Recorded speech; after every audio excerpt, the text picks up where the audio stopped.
for taking a little bit of time to join us today to talk about Vandy football. Because let's face it, like you said before, you are the world's most famous Vanderbilt fan. Yeah.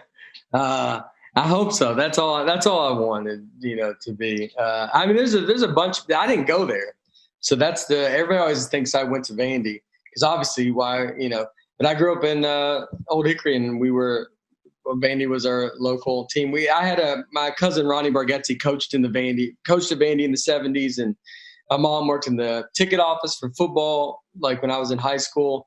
So we have a lot of ties to Vanderbilt, and so they were my most love of sports. With that being said, what is your first Vanderbilt football memory? I want to say it's Bill Mariangel running is the punt for like the longest fake punt, and he ran it for a touchdown against Alabama. And I remember watching it I was in my parents' bedroom because I had to watch it in there on their TV. And I remember watching that game, and he ran a fake punt and then took it like 90 something yards, I think. I mean, this is like a 94 or something, maybe like that. Yeah, I think that was like 93, so that sounds about 93, right. Yeah. I probably was 93. So that's the first memory I have. But I remember we had season tickets, and we'd go to all the games like in high school and watch. My Vandy, especially Vandy got way better. Like, when Franklin came, there's kids. My favorite thing is all my buddies grew up Tennessee fans. Everybody here was UT fans. And so their children love Vandy because baseball got really good, football was really good. So their own kids like only saw Vandy being good, and Tennessee was not.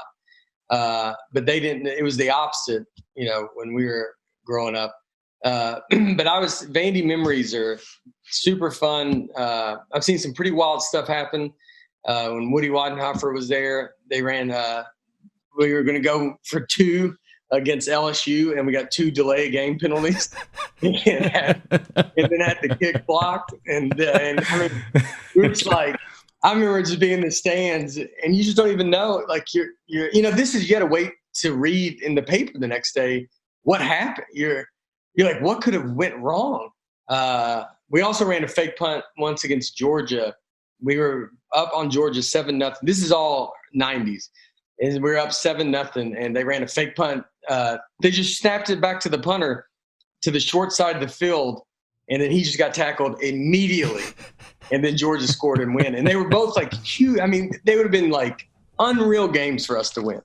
And so it was, those are but my good positive Vandy memories. I got married in 2006, and Vanderbilt beat Georgia. I got married on Friday to avoid football Saturday for everybody. I didn't want to mess with it. Very smart. Vanderbilt beat Georgia. I think for me, they did that because they knew I was being a good dude.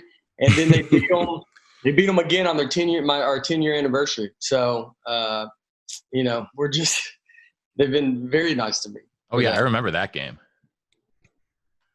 That was, and I think that was the year of DJ Moore, that last minute interception in 06, I think. So that was one of my favorite squads, which actually makes me want to ask the question for you, Nate.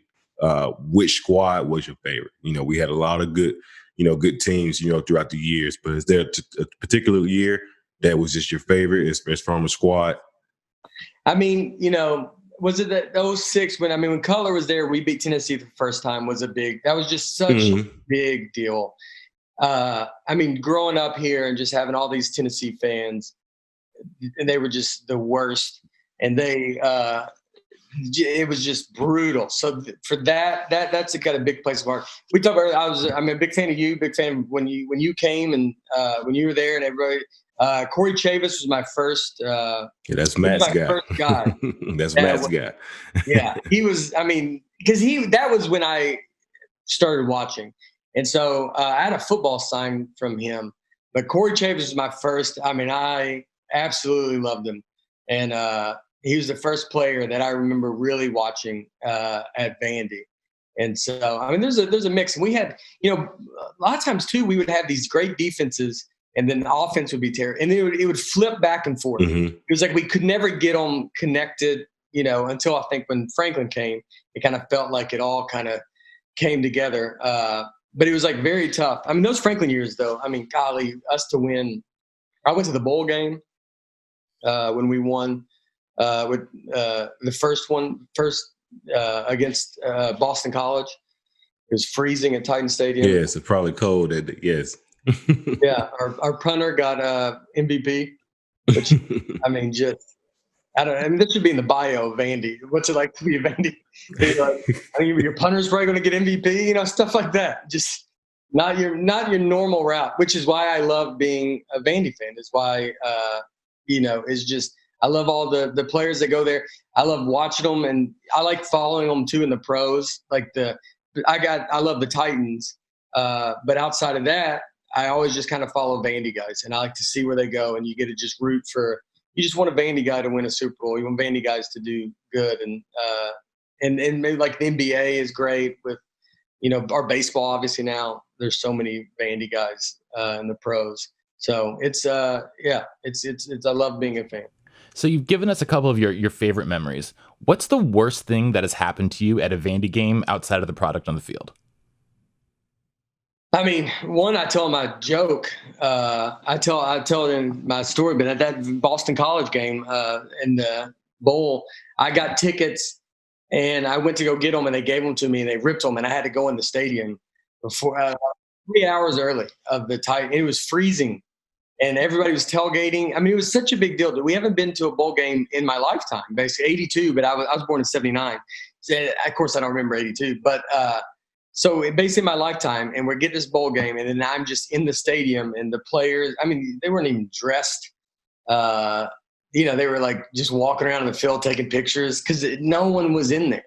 The concession stands weren't open.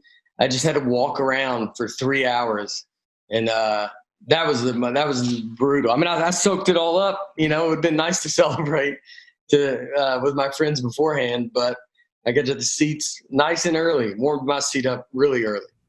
Well, it was a cold day, so that was probably a good thing to do. The freezer day. What's funny is that on that game, I had an old manager of mine. He called me that day and was like, "Hey, Vandy's playing in the bowl game today." And I was like, "I'm at the game." I was like, "Are you insane?" Like, I wear so much Vandy. I'm the only person that any of these people have met that talk about Vandy. And like, I would be like, "Oh, are they?" I didn't realize that they were playing in the only bowl game of my lifetime.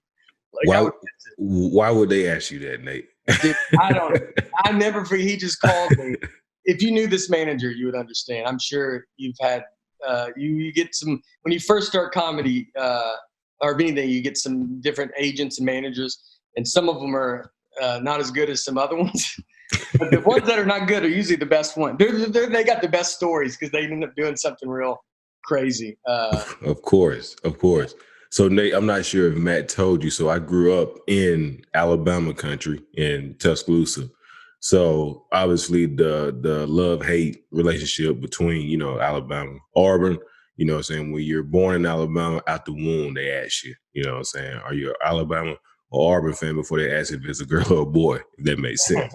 But nonetheless, growing up, because I was actually an Auburn fan, so I wasn't really a particular, big fan of Alabama. Crimson Tide. Aside from, I would say, as a Vandy fan, we hate Tennessee. We hate that team out east. That's just universal law. You bleed black and gold. You gotta hate that orange team. But nonetheless, besides Tennessee, which I'm sure you hate, what other team were there that you didn't like? There's a lot of teams that I didn't like as well. Kentucky would be. I always thought, with basketball, obviously Kentucky's going to be unbelievable basketball. But I think for Vanderbilt basketball, I think there's no reason we shouldn't be top 3 in the SEC every year. I just don't see why. We have the talent to be able to do it.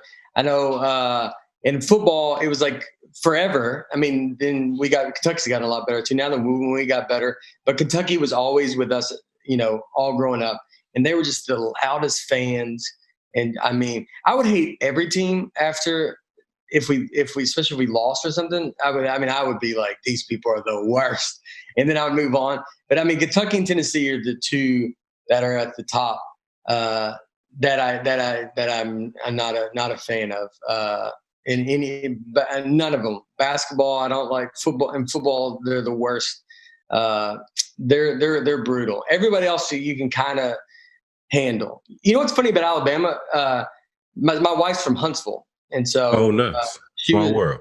Yeah, she was an Alabama fan, and but I thought Vandy. When we were on that long, I'm talking about these are the old days.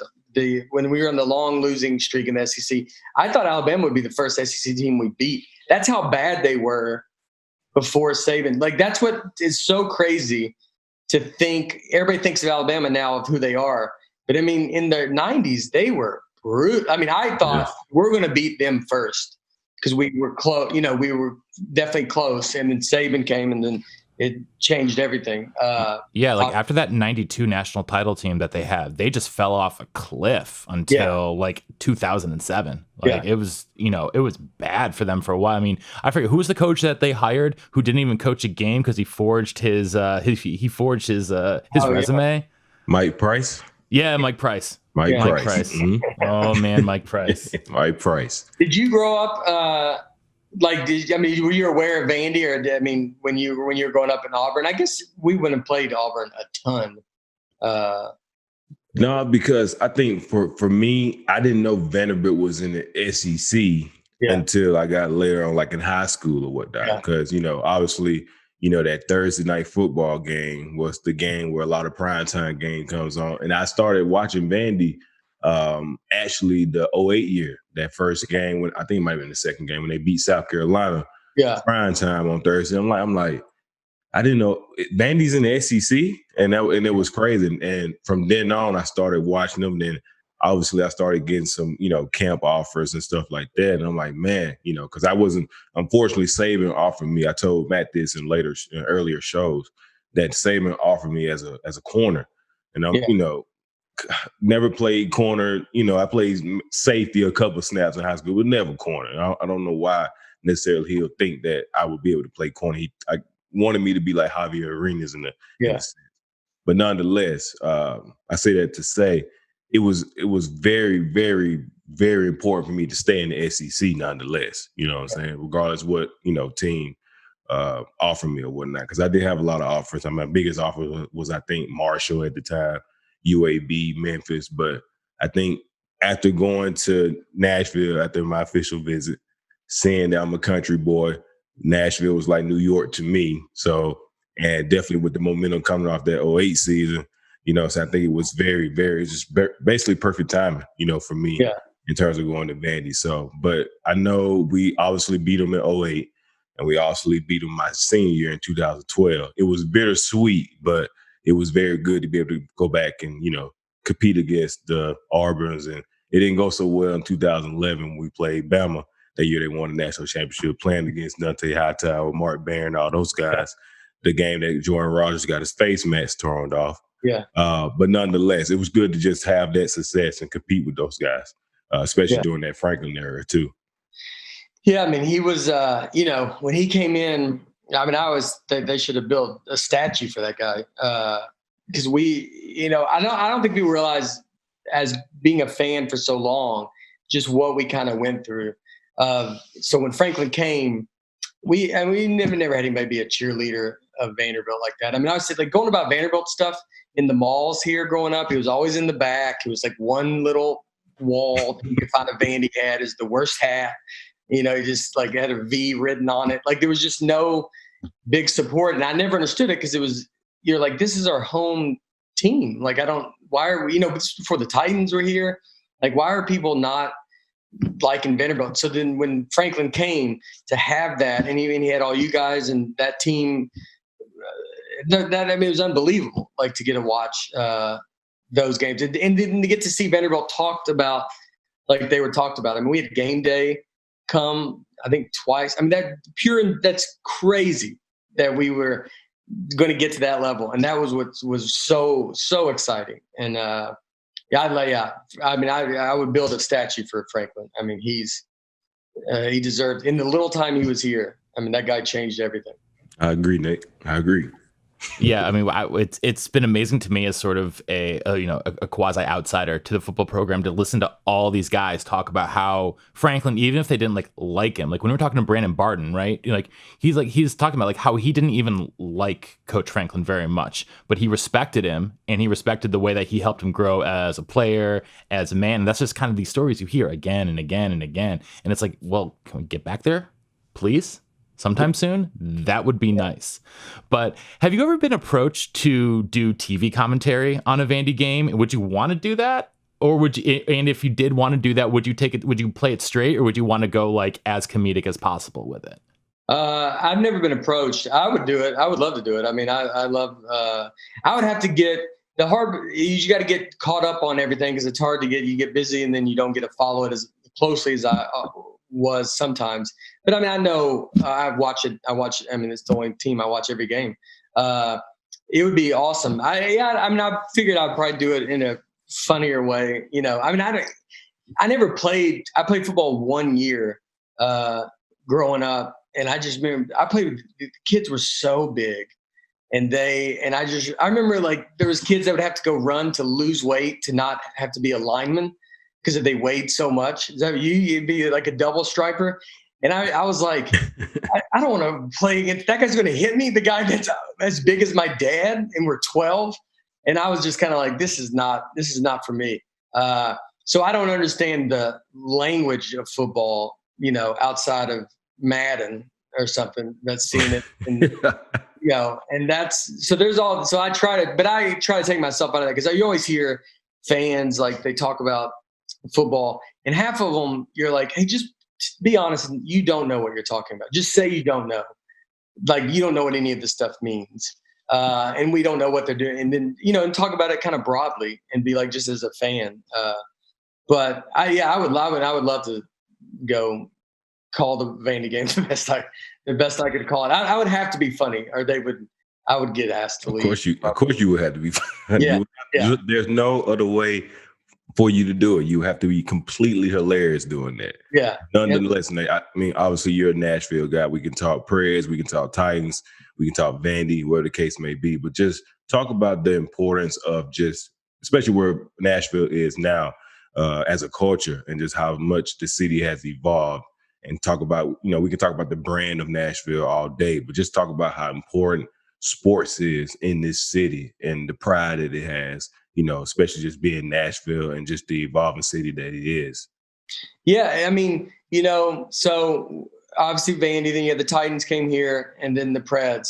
And it's Nashville. First of all, Nashville is like almost even unrecognizable. I grew up here. I left in like 2002.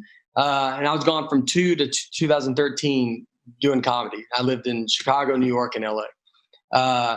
And then I've been back for about 5 or 6 years. And it is a different town. I mean, no one's from here anymore. All my neighbors are from somewhere else. So many people were moving from out of state. You know, and it's not even like they're from Alabama. Like they're from everywhere. You know, it's not just Southern people that moved up here or something. I'm from Vermont, so I mean, like, there you go. We got a Vermont.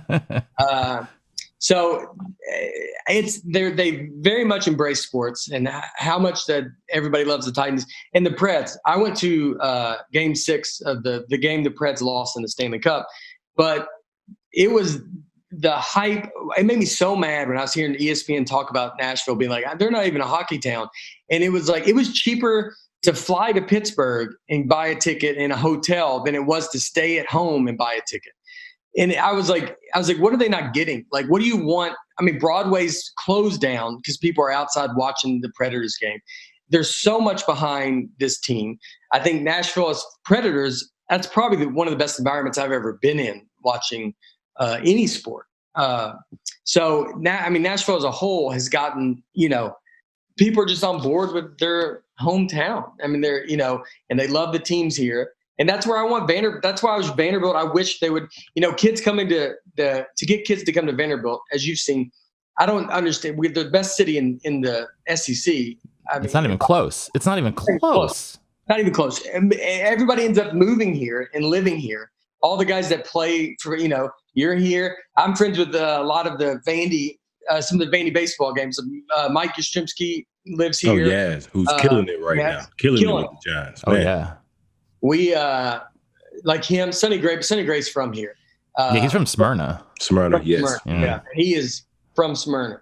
I mean, he's like, you meet him, you could guess. Are you from Smyrna? Country as a chicken coop, yeah.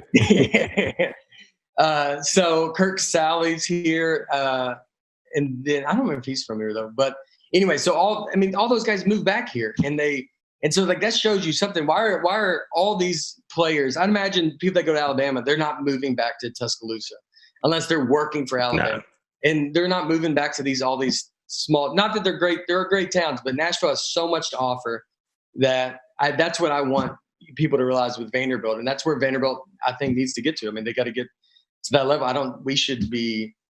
I just don't see how we can't be on top of it. We have everything to offer.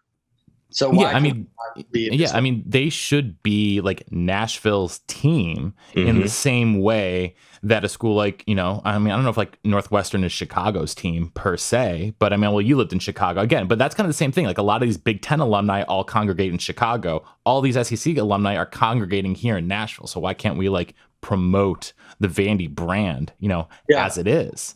So one of the other things I wanted to talk to you about, your Vanderbilt football fandom, obviously you've talked about it a lot in your comedy, but how does it inform your comedy outside of like the jokes about, like going to Vandy football games? Has being a Vandy fan, like, sort of like shaped the way that you, not that you think about the world necessarily, but, shape the way that you approach your comedy, because you just have to be kind of like so detached from Vanderbilt football so you don't just keep getting your heart beating again and again and again?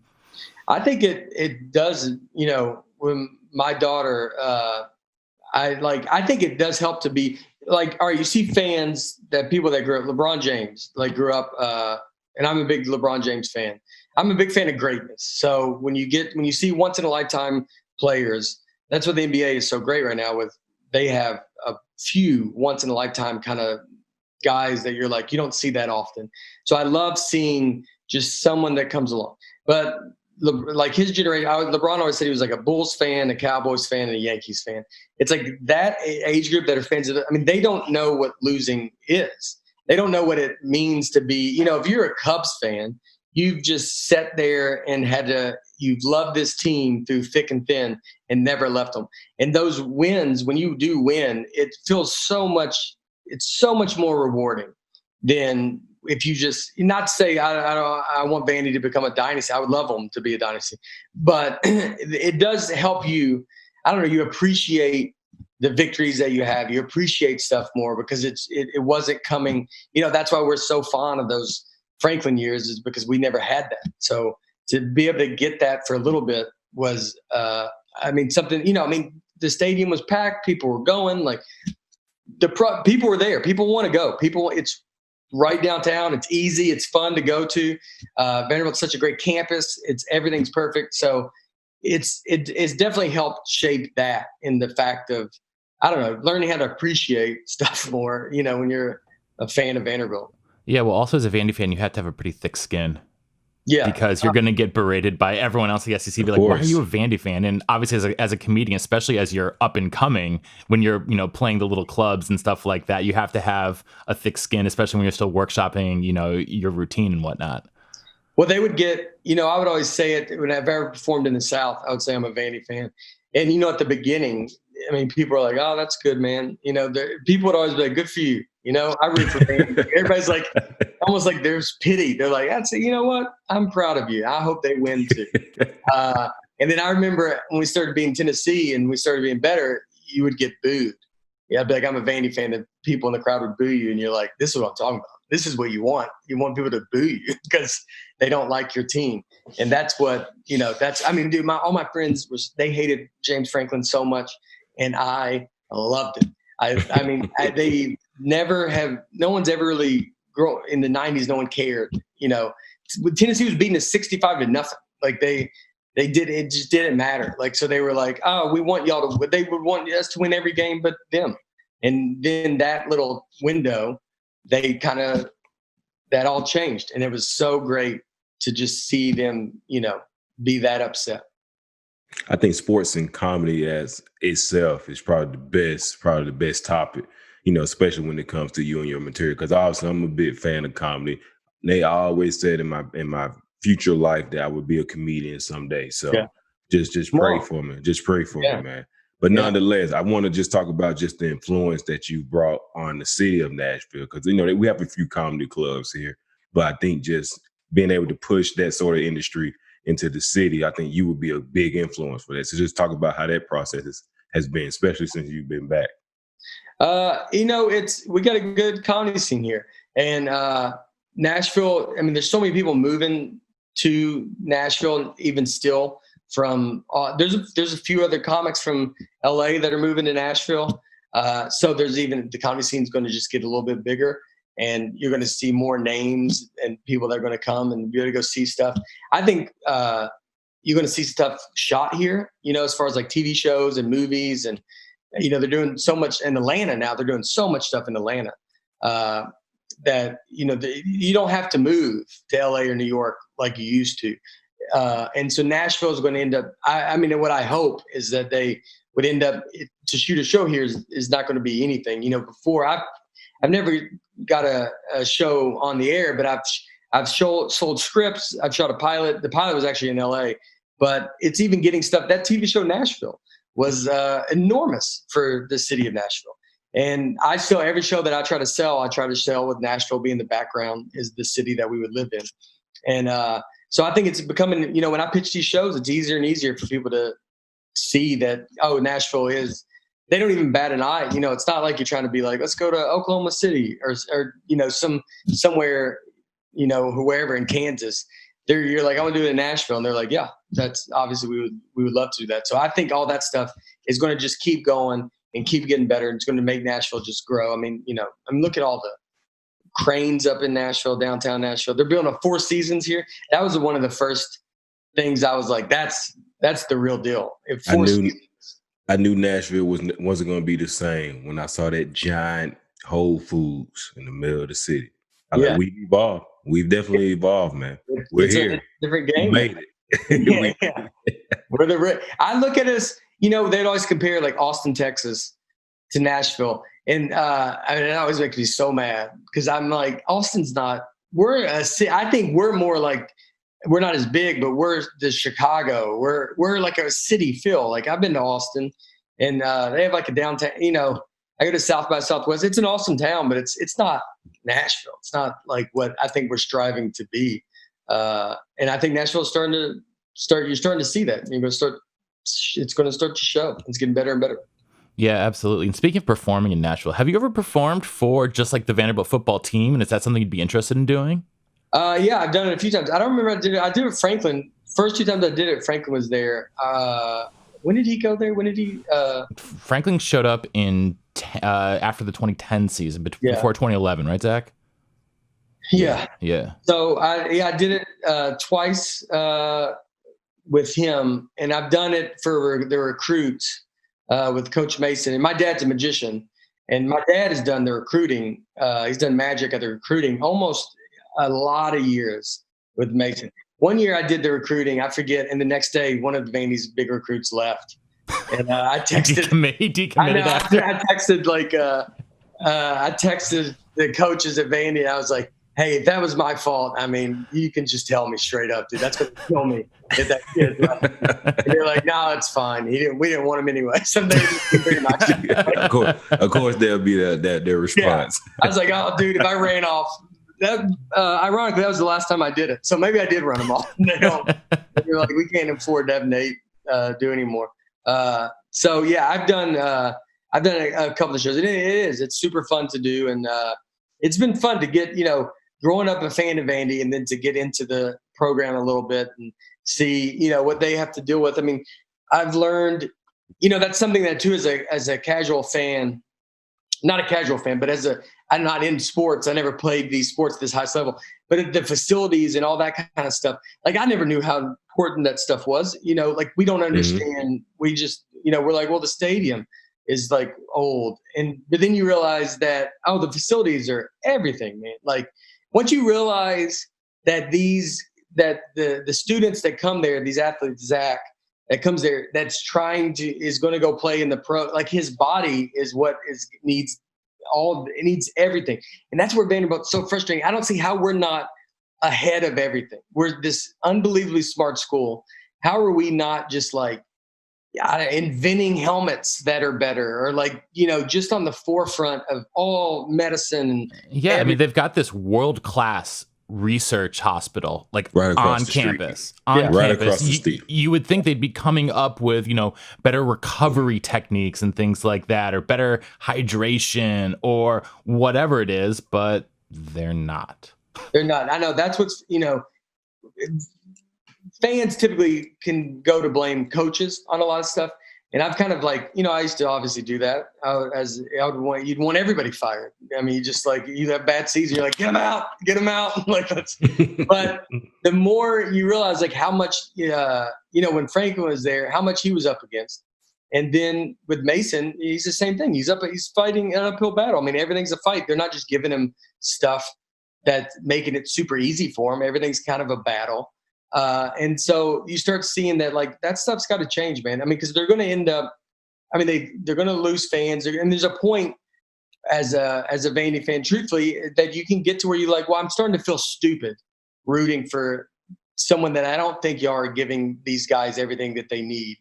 And then, we learn to love these players, and we love you, and we love, we follow you guys' whole lives afterwards. You come to Vandy, and you're going to be like, well, I don't want these new kids coming in. They should go somewhere else. That's somewhere they're going to get treated better. That's not fair to them to get to do that. And so that's the stuff that you kind of start seeing. And I think I saw more, not that the coaches ever said anything this to me. Why they would never talk to me about that, but it's like, you can just tell that you're like something, it's not these coaches. We're not just in this bad rhythm of just hiring bad coaches or something. It's got to be something else. And I think that's what we see now. And so hopefully that is going to, change, and we're going to grow. I mean, yeah, because we should be. Northwestern is an example of why are we not Northwestern?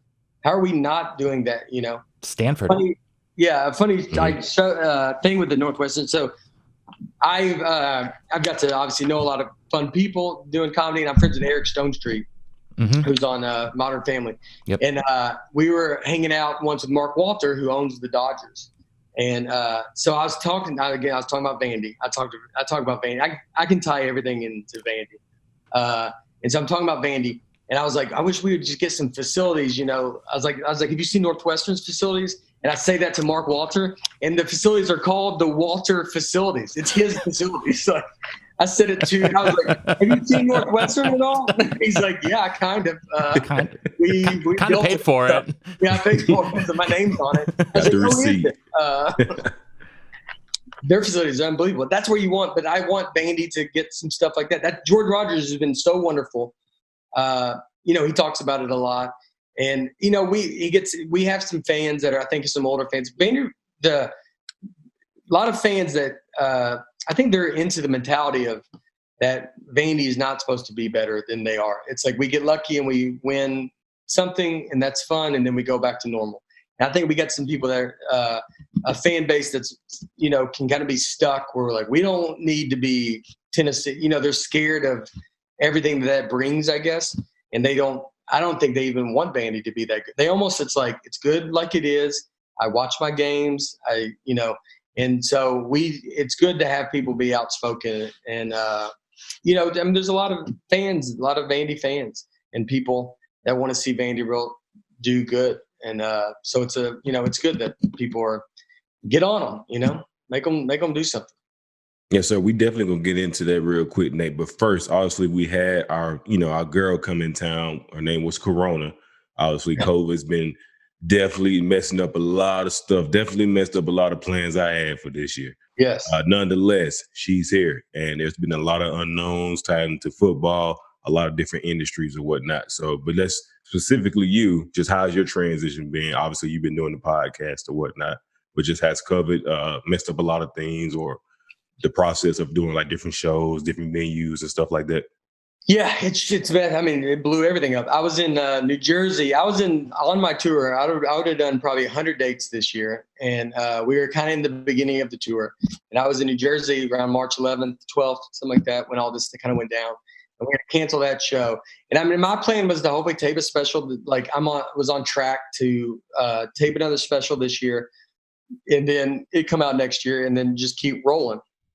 I had the Ryman sold out very quick. We were kind of, for us, for comics, it's like you kind of build, you start in comedy clubs, and then you kind of get to theaters, and then you want to just kind of keep going to bigger theaters, then maybe you get to arenas. So it was all kind of moving along, everything was good. And so this just kind of put a stop to that.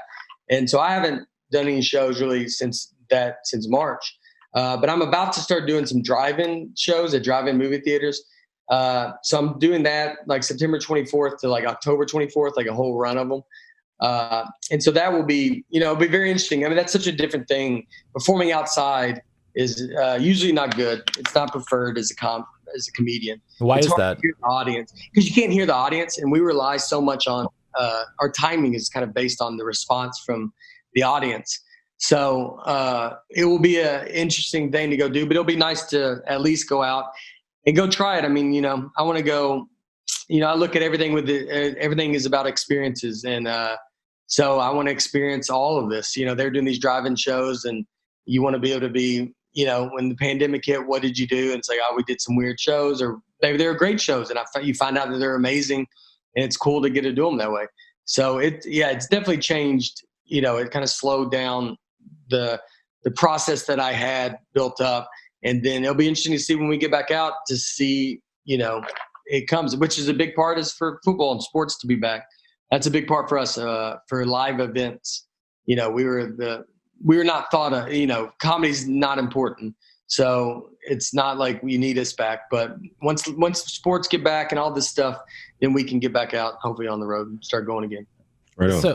So you've referred to yourself before as a storyteller in joke form, which I think is actually a really interesting sort of way to approach it. Do you think there are certain types of stories that are most effective in joke form? Are there certain, things that you think just are naturally lend themselves to, the stand-up, or at least the way that you approach stand-up? Yeah, I never thought of myself as a storyteller, just because in general, someone is always, when they tell stories, they're like, oh, I'm terrible at stories.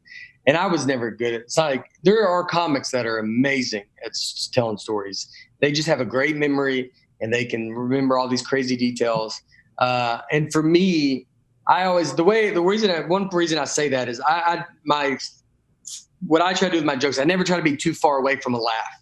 So when you tell a story, or when I tell a story, I'm always trying to have a laugh kind of throughout the whole story. I don't ever want to go this long way, because the farther you go from a laugh, the bigger the laugh has to be. Yeah, the bigger the payoff has to be for that. Yeah. Yeah. So I never want that much pressure on one thing. So I try to make it just where it gradually the joke gets better. So when stories happen, I mean, you kind of, sometimes you piece them together. I can make stories. Some of it will be broken up. Maybe you have one little story that's funny, and then I add another thing, and I can put those things together, and you can make them all kind of be one story. And then some stories you have, like in my Netflix special, I have a joke about it when I took my shirt off at a golf course, and an old man was like, Olivia. He thought he saw my body and thought my body was his elderly wife's body. Mm-hmm. Was that the wife of an elderly woman? Mm-hmm. And so like you get a story like that, and that one was kind of just exactly how it happened. So sometimes you get lucky, and you get, when that happens, it's just like, oh, that's perfect. I did it that night on stage, and I opened my special with that joke. Yeah. And it was, that happened 2 months before the special, before I taped it. But sometimes you get lucky, you get some stuff like that. When that happened, there was a kid, I was at a golf course, and this kid was at valet. And I asked him, I was like, hey, did that old man call me Olivia? And the valet kid, he didn't know I was a comedian. He's like, yeah, I'm sorry, man. I don't know what's wrong with him. And I was like, that's the greatest thing that's ever happened to me. I was like, don't apologize. I love that he called me Olivia. I will go make money off the fact that he called me Olivia. So tell him thank you. I appreciate it. That's great. With as much material that you guys have for these, hour and a half shows. So I think comedy itself is obviously an art. It's an absolutely brilliant art. Obviously, it's all mental, because you always wonder, okay, how do these guys remember these jokes? How do these guys remember the flow? A lot of these guys also just do it just off the rip. We could talk about the Chappelles. We could talk about obviously the big time kings of comedy, because those are the guys I grew up on. But Bernie Mac was, I think, one of the greatest ever. Yes. I watched the Kings of Comedy. I watched it not too long ago. Oh yeah. Watching him when he comes out. And did you ever see his when he was on? That wasn't Def. Maybe I don't think it was Def Jam. I think it was. It might have been Def. Yeah. Def Comedy Jam. When he said, "I ain't Def when I ain't scared of you." Yes, in that story, yes. That's like I've watched that over and over again just that confidence. Dude, his show, his sitcom was done. I mean, you have to, when he did that sitcom, he was one of the first ones that talked into the camera. Yeah, breaking the fourth wall. Yeah. Now they're all doing. Now that's how shows are the funniest. And he was one of the first ones to do it. He's someone that you really wish would be around now. Of course. Because I mean, if they would have never let that stuff. He's talked about spanking those kids on TV. Oh yeah. He did all that stuff, and they would have lost their mind. So it's been fun to see what he does. Does he go do it? There's another comic too that I'm a big Bill Burr fan, and then Patrice O'Neal is another one that passed away. Yes, you looked up Patrice. Patrice, I think, would have been one of the best comics ever. He was a guy that he has a special called Elephant in the Room on Comedy Central. And you can look at it. It's probably on YouTube and stuff. It's unreal how good this dude was. But he would have got destroyed. Oh yeah. Which he would have attacked him back. But I mean, with the kind of the way the world is now, I mean, he would have been in trouble constantly. I mean, he was the guy. Which obviously brings me to my next point, just where comedy is now. And obviously, we live in a very sensitive society. So there's been plenty of shows that I'm sure that you kind of had to say, hey, is there a guideline? Or if you have, because I think Dave Chappelle said it best, he doesn't apologize necessarily for anything that he says on stage. So I know that approach is a little different now, obviously just with how sensitive we are as a society. So does that play in a part when it comes to the process, getting ready for shows, just watching what you say? Obviously, there can be an economic agenda that's underlies with it, with different endorsements that some of you guys have. But I just think the true art of comedy is back in the early 90s, early 2000s, where we can say anything we want and it would be okay. So just talk about how that's changed over time, especially the last 10 years. Yeah, it's completely. I mean, for me, you definitely do think about it a lot. And it's always kind of in your mind that you don't want to say something. I mean, I'm a clean comedian. I just talk about I don't really get into politics and stuff. So I'm kind of, I do try to ride a line and try not to cross it. And but it's like, I'm not really trying to do that. Like, that's not what kind of is not completely what I do. But like with Chappelle, I mean, I opened for Chris Rock. I went on the road with him and watching him when he was getting ready for this last special and just seeing him do what he had to do. I mean, they still say, and obviously I think they're worried, but Chappelle's like the best way. You can't apologize. That's the mentality you got to have, is like, he doesn't apologize. And that, people get mad and then it goes away because you're not getting through to him. They want him to say, like, his last special is unbelievable. And they want him to apologize, and he's just not going to. And then so you kind of beat against the wall for a little bit. And once he's like, yeah, it's not happening, then you're like, all right, and they got to move on to the next thing. And that's how everybody's got to kind of handle this stuff. And that's what you see. I mean, I've seen a lot of comics have to deal with a lot of stuff where they get caught saying some crazy things or doing something. And they just, they do good. Don't apologize. It's like, I mean, once you apologize, it's kind of, it's not, it doesn't get better. It's, if you apologize, it's not like then they go, all right, we appreciate it, go back to what you were doing. It never really ends. And I mean, that thing that goes for basically everybody. If, unless you truly do something that's hateful in your heart, the other way, you got to just be like, yeah, you can't apologize. You got to just be like, I don't know. It is what it is. I said it. You got to move on. Yeah, and I imagine that for comedians, especially as you guys, workshopped your act, because everyone who follows comedy knows, like, when you have a special or something like that, you have honed those, every single word, and because you've been going through the club circuit and things like that, trying to get like the exact response that you need when you need it. But there's obviously going to be times where you say something that you don't think is that edgy, but someone else takes it the wrong way. And especially if they had a cell phone in the club and they're recording it, like we got all these like gotcha moments now. And I imagine that would just have to weigh on people like you so much. And you have to be even extra cognizant of that throughout the entire process. Yeah, I mean, a lot of it too is like, yeah, because when you're coming up with stuff, I mean, guys that can say it on stage, now a lot of places, Zanies does it where they lock your phone up. When we were doing when I was with Chris Rock, every show, their phone was locked up. And it's a mix of that way the person can feel safe trying something. And then also it's like, you just can't get this material. It's, these guys are selling these specials. I mean, Chappelle and Chris Rock, they're making millions on these specials. So if that stuff gets out on YouTube, I mean, that wrecks their whole world. I mean, so they have to be super safe because everybody wants to film everything. But you do need to have that trust that you can like say something that's kind of crazy and maybe you're trying to see which way it goes and you got to kind of trial by error. And I mean, I think the safest that I feel or what I have to do being safe is if I'm doing anything. It's not really on stage, but it's like when you're around other people. Like when I was in LA and we're shooting a show and stuff, like that's the stuff where you got to be careful, like making jokes.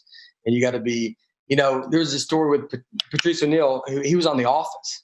And he was on it for a few years and then he was not on it. But there was a point with him, like I always heard this story that he would like say these crazy jokes in front of all the other actors. And like someone had to be like, hey man, like they're not comedians. Like you can't say this stuff. Like, because comedians could just say crazy. I mean, look, I bet in football it's the same way. There's a trust that you're like, everybody can say whatever they want. No one cares. There's no judgment. No one's in the locker room. Yeah, in the locker room. Yeah. I mean, no one's being just flat out like a maniac now. But I mean, if you're making some whatever inappropriate things, but they would have to say like, you're like, yeah, you got to realize you got to always remember where you're at. And that's hard for comics because we can make jokes sometimes that can be a little go too far. And you got to remember that maybe sometimes you're with regular people and you're like, oh, like I can't, they're not on board with that joke, or that reference. Like, you're like, I'm sorry. I thought I've been hanging out with a bunch of comedians and I just got I went a little too far. And so you got to sometimes reel yourself back in because you don't, our whole job is to talk. So, I mean, people have said the craziest stuff I've ever heard out of their mouths. But as a comic, you're like, yeah, that's the point. You're supposed to try it. And then you get it to be really good. It was fun. I got to watch Chappelle. When I moved to New York in 2004, he would always come to the comedy club I was at. And I got to watch him. I mean, I saw him perform in front of 5 people. And he was on the Chappelle Show. It was right before he left and went to South Africa or wherever he went. And he was at the peak of, I mean, obviously he's enormous now, but this was at Chappelle Show peak. And that was a different peak though, because that was like really in the zeitgeist, right? Like that is like, cause it was on Comedy Central. I was a junior in high school when that show first came out. And I remember for me, like that was just like a holy bleep moment. Like, when the first episode is the black white supremacist, and I was like, I had never, I mean, I grew up like, Bigger and Blacker, Chris Rock's Bigger and Blacker. I still to this day have every word of that entire album memorized. To me, that's like what got me into comedy, but Chappelle Show is like what took it off to the next level. And at that point, like he's like one of the most famous dudes like in the world. You couldn't like not see Chappelle Show. It was appointment television before TiVo. Yeah, he was. I mean, it was fun to see him too. Just, he would just go on stage and, honestly, it'd be 3 people sometimes. I mean, no one was in there. He just walks in. And we used to walk outside and tell, like, because I would be barking. So I was handing out, how I got stage time then, because I was new, you'd stand out and hand out flyers. But we've got a great comedy show. And you're trying to get just people in the door. And so when Chappelle would go on stage, they'd get to go for free. We'd be like, Dave Chappelle's on stage. And then, he'd go from 5 people to 100 in 10 minutes. Everybody that walked by, if you said Dave Chappelle's on stage, they walked inside. And they were like, well, I'll go see that. I remember someone wouldn't go see it. I told them, I said, Dave Chappelle's on stage. And they go, I don't believe you. And I was like, well, just go look. If he's not there, then don't go in. And they were like, no. And they left. And I think about those people every day. They missed seeing, like, why would I was standing in a comedy club. I wasn't making that up. Like, it wasn't insane to say, I wasn't, it wasn't like I was like, President Clinton is on stage at the comedy. It's like a comedian, Dave Chappelle's on stage, and they just wouldn't believe me for some reason. And they wanted to go. It wasn't like they didn't want to go. It wasn't like they weren't a fan. They were a fan, but I think they thought I was tricking them or something. And then he went in. My other Dave Chappelle moment that I always remember, he walked in and he was on a phone call with customer service, I guess, because all I hear him, he walks by and just goes, David Chappelle. Like, and it was just such a weird moment to hear, he was like having to buy a plane ticket or something. Like it was just such a funny, I don't know. It always stuck out of my mind. Like it was such a weird thing to hear that was a regular life thing that he was doing. Mm-hmm. He walked in because he was so big. Yeah. And to hear him do something normal and you're like, who are you talking? He's just talking to Priceline or something. I don't know. Yeah, you can just imagine a person on this and being like, "Can you spell that for me?" Yeah, I mean, he should be David Chappelle. Obviously, you know who it is. That's great. That's great. Well, so we'll get you out of here in just a minute. But do you have? So one of the things we've been running a promotion recently, talking about AllTime Vanderbilt team, right? AllTime Vanderbilt. So Nate, what is your all-time Vanderbilt offense? Who are your favorite Vanderbilt offensive players in your 30-plus years of Vanderbilt fandom that you want to go back? If you could create a dream team of Vandy players, who's in your backfield, who's out wide? I mean, I got Zach Stacy right here. Obviously, every single entry knows what they're doing because every single one had Zach for a reason. But well, luckily, Zach was very, very great. And so it's not, it's not like it feels like you're, having to be nice. It's an obvious thing we want. I'm trying to think. Who's your quarterback, Nate? It's got to be Cutler. Mm-hmm. There's a lot of quarterbacks. I mean, I like Shermer. I thought Shermer was great. Jordan Rogers really grew on me. At first, when he came, I didn't. I was like, I don't know. And then, he turned into I was like, dude, I love this dude. So there's a lot, but he's Cutler, Jordan Matthews, Earl Bennett.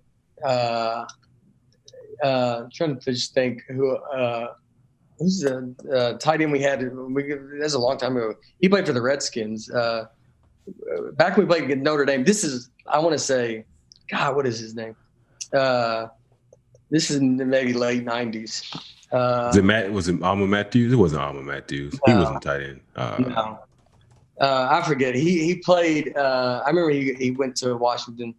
All the linemen. I don't know if I could always name all the linemen. I always feel bad because you can never name. We shuffle them every year, so it's all good. Yeah.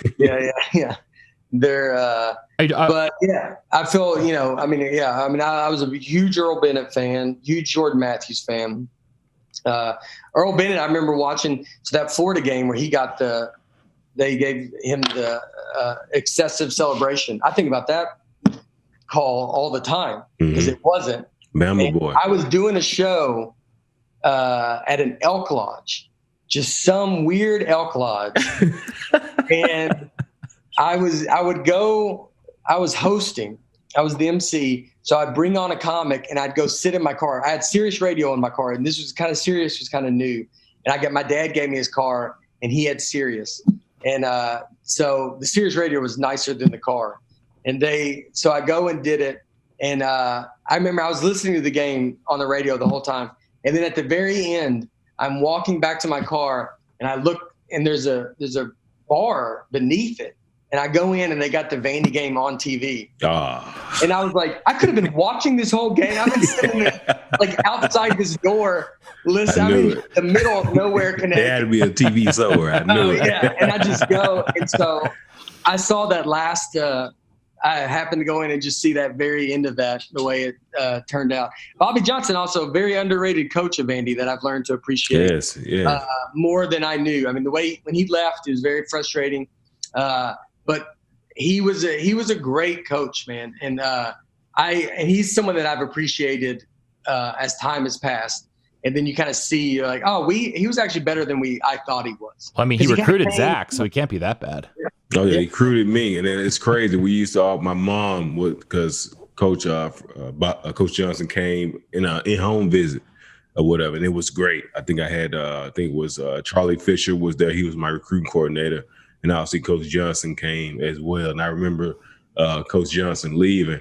And we both, me and my mom both looked at each other and we both started laughing because we both said, yeah, he looks just like Steve Martin, man. He looks just like Cheaper by the Dozen. I mean, he looked just like him. But man, Bobby Johnson, that's one of my favorite guys, man. And like, despite, with him leaving and just the gesture that he did, because he left in July. He literally left maybe like 2 weeks before SEC Media Days. And I think that's, looking back on also as a player, you don't know what's going on. You don't know why he would do it. But it's like, he's a good dude, man. He saved his staff, gave them a chance to kind of prove themselves to get to, other places because, he knew they were going to clean house, after the season. So Coach Johnson will always be commended for that. Coach Johnson will always be my guy. So, yes. Yeah. I realized it too. After, like when you look back in the moment, it was hard to deal with. It sucked for us too. Yeah. Yeah, but he deserved. He was. That's it. He's a good dude, and it really showed. And you appreciate it more now than. He kept quiet. I mean, he didn't it's pretty wild. Like he just kind of went on. Like I don't know what he does now. Like just lives his life. I think he's actually back in South Carolina because he was a Furman guy. I think he's a South Carolina guy. So I think he's back there for the time being. I know for the first couple of years he stayed in Nashville because he would always stay in touch with us or whatnot. But I think he's back in South Carolina. Yeah, that's awesome. Yeah. Yeah, definitely. All right. Well, listen, Nate, we cannot thank you enough for spending some time with us today. Yes, man. Yes, sir. Thanks for coming on with us. I hope we all get together with COVID.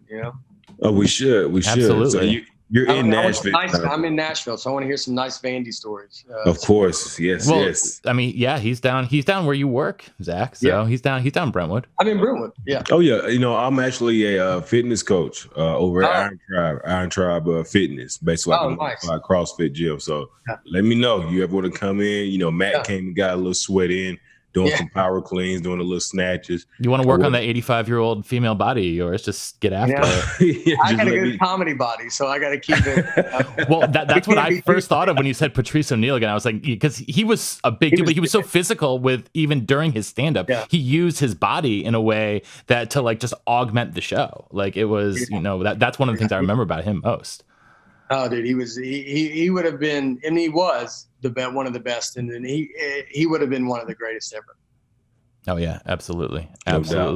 Well, yeah, awesome. like we said, Nate, thank you so much for spending a little time with us here today. Yes, sir. Always a pleasure. Yes, sir. Yeah. Got to have you on the show again too, especially once we get the ball rolling with some SEC ball. Hopefully coming up to 26. So yes, hopefully. Yes. Yeah, I'm down. Let me know. I always do it, man. I appreciate it. I'm glad you guys are doing this. This is huge for Vanderbilt. So I appreciate that. It's a big deal. It really is for the fan base for them to have something to go listen to. We Vandy fans, I don't think have enough of this. And so that's awesome that you guys are doing. Yes, sir. We appreciate that. Yes, we do. Can we get an anchor down before you get out of here? Yes, sir. Anchor down, baby. Anchor down.